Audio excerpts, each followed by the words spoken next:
What is going on, guys? Sean Don is here with technical analysis. Here we have Thomas Zweimüller, if I'm saying that correctly, a Masters thrower from Germany, good old Deutschland. Yeah, he said he's throwing the 7.26, just about 40 meters. This is his last year throwing the 7.26, then he goes throwing the 6K. So hopefully it'll get better from here on out. But yeah, let's just get right into it.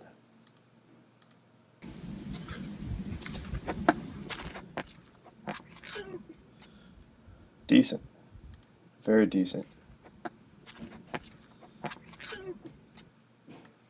Alright, so breaking it down, he did say that his right arm does not bend anymore, so it is what it is. It's not ideal, but we can always work around it, and there's always more things to improve on outside of that. So, in the winds,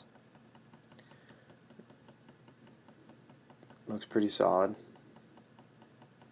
I'm not sure if you're just do one wind, at least that's all I got in the video, but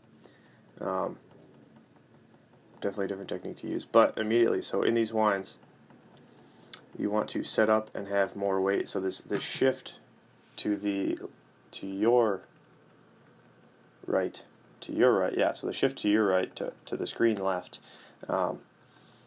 is gonna set you back just a little bit.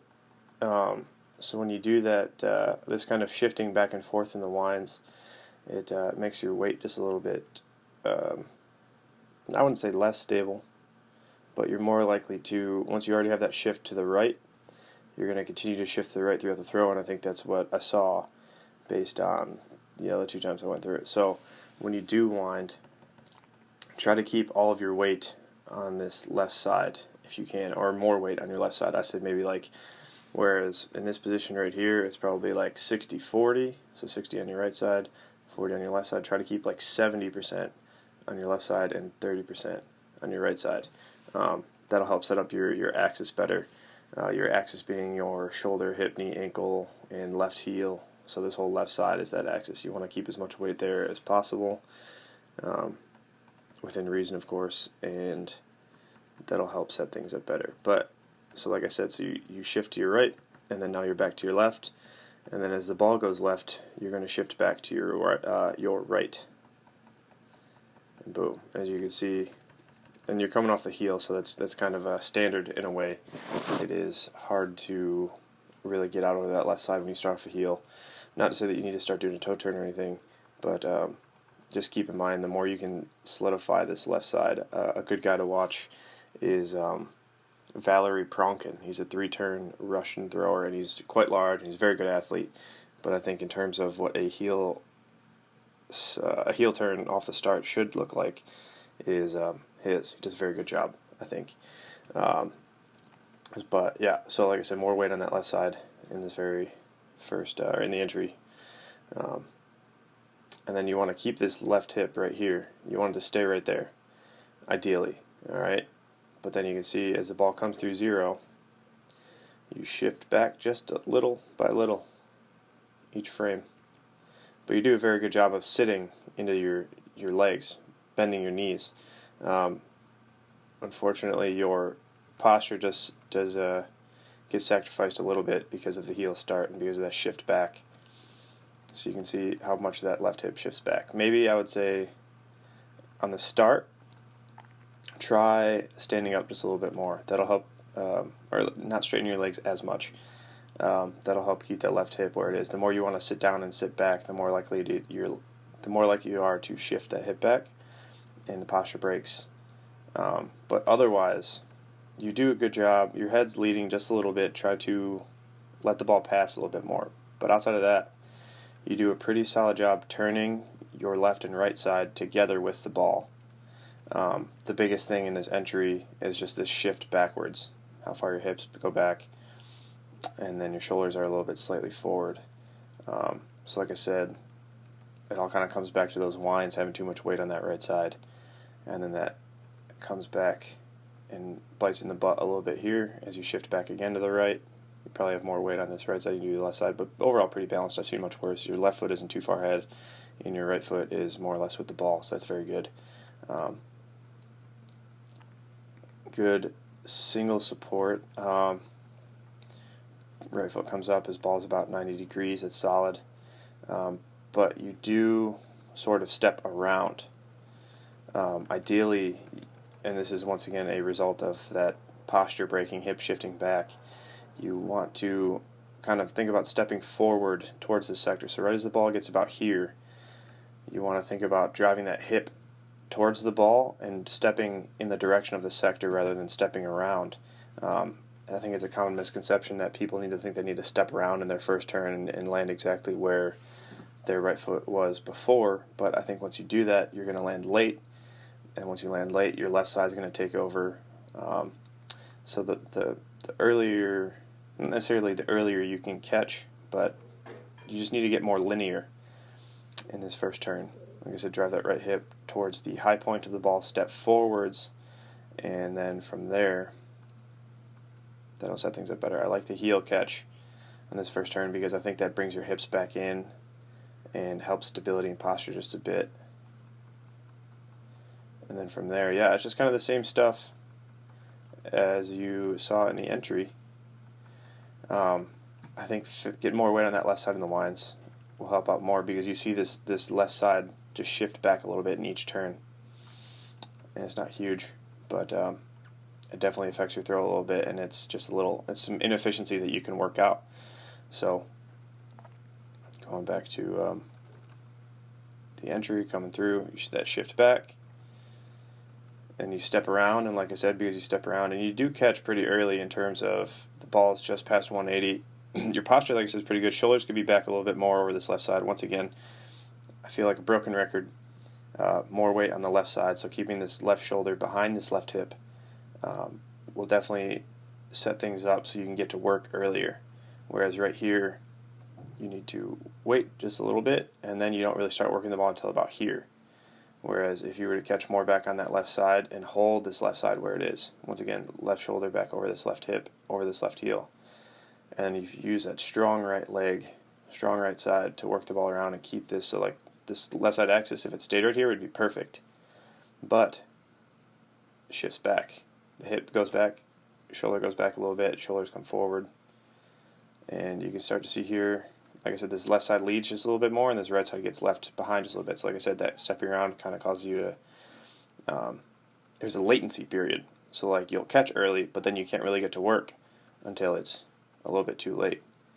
And then you just got to kind of play catch up, and that's kind of what's going on here. And then you see there's also this rise. This is, again, the shoulders come a little forward here, and then a little back through these frames.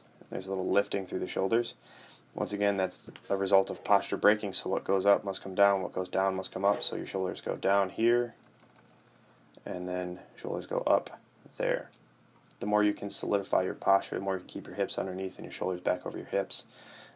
Once again, that's just more efficient. You don't need to wait to get to work, you just get to work it, and it saves you a bunch of energy. It makes things feel easier and more effortless, and that's always the goal. But otherwise, same sort of thing here.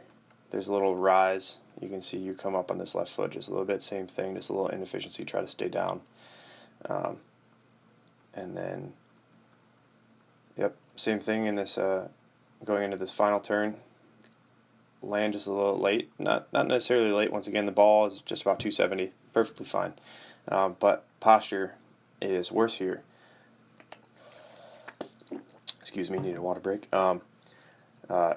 You can see how much farther this left shoulder is in relation to the hip, and then like I said, I think that comes from a result of the previous turn where you lift those shoulders up, and once again, what goes up must come down, so the shoulders come down, hips go back, and then once again that causes you to have to wait until you can get to work on this final turn. And I think this is a very solid turn, honestly. Despite this posture breaking right here, the way that you turn with the ball, in terms of, once again, left side working together, right side working together, you do much better than you did in the second turn. But I think if you just got those hips more forward and that those shoulders back over that left side, you'd put an easy couple meters on your throw. And by easy, I mean like it feels easy and it'll go farther. It'll be very good. Left heel comes down, just as ball is just about inside the right foot. And yeah, so once again, since this posture is broken here, you're going to shift that left shoulder back and that left hip back as you come through into that final turn. And I know it is, like I said, you told me your right side, your right arm doesn't straighten anymore. And I'm just going to mention this just for, just for shits and gigs, just so you know where I'm coming from. The more you can let the ball run long out to the left, so the more you can let the ball take you out here, the more time you have to step towards the sector, the more time you have in single support to catch earlier. If you're just a little bit tight over here on this left side, if the ball doesn't get quite free on this left side, then that's what kind of really affects the throw going forward. You don't have enough time to put your foot down, so you catch late, and then because you catch late, posture breaks, and because posture breaks, the left side takes over. It's a whole chain of events. So the more you can think about relaxing and not this lift here, I think this is the second turn still, that lift shortens the ball on the left side. The more you can slope your shoulders forward and let the ball get long. So like if it's right here, if you can just get it like out there, that would change your throw dramatically. And that would also set your left side up better. You'd have more weight on your left side, and everything would just get easier. And then once again, because posture is broken, left side takes over a little bit. You are high on this left side. You come up and that left foot almost comes off the ground. But you catch, and I've noticed that you land almost heel turn, or heel flat-footed in each turn. I like it for the first turn, but for the last two turns, if you can, I know, Masters athletes, they just do what they can, enjoying the sport and having fun. But something to try is definitely trying to put that ball the right foot down in the second and third turn. That'll help with reactivity. That will help with working this right side a little bit better.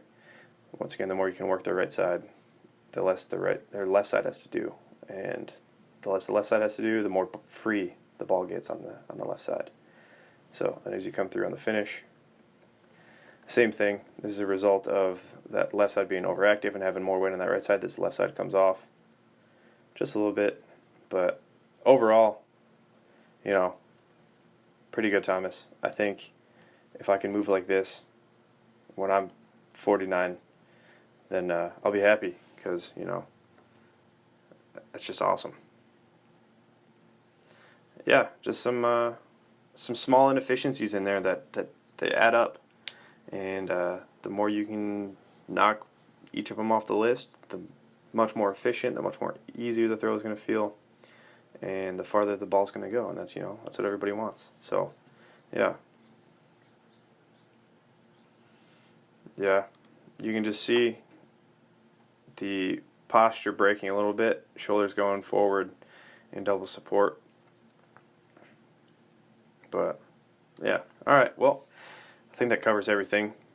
A lot of information in there, I think. So yeah, hopefully you enjoyed this, Thomas. Hopefully you got a lot out of it. If anybody out there watching has any questions, comment down below. And if you want a technical analysis of your own, hit me up. I offer two different kinds now, $5 and $15. The in-depth technical analysis, just like this, about 14 to 15 minutes in length, is $15. And the $5 Instagram technical analysis is 60 seconds. I'll give you some key points to hit and some quick things to fix. So, all right. Thanks for watching, guys. Sean Don. Peace and out. See you later.